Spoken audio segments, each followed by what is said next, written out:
পেঁপে ঘন্ট করব, তাই এখন পেঁপে আমি পুড়িয়ে নেব।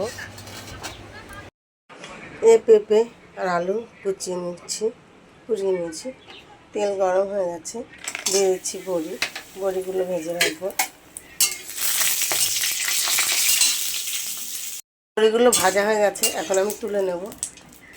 দিয়ে দিচ্ছি একটা শুকনো লঙ্কা, একটা তেজপাতা আর সাদা জিরে।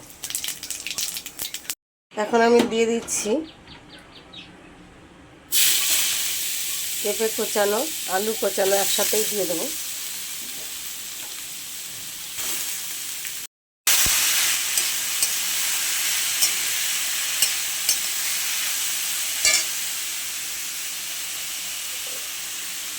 দিয়ে দিচ্ছি হলুদ, লবণ আর জিরে গুঁড়ো।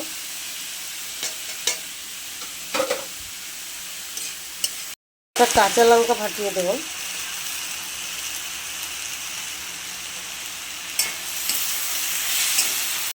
দিয়ে দিচ্ছি একটু জল, দিয়ে দিচ্ছি চিনি।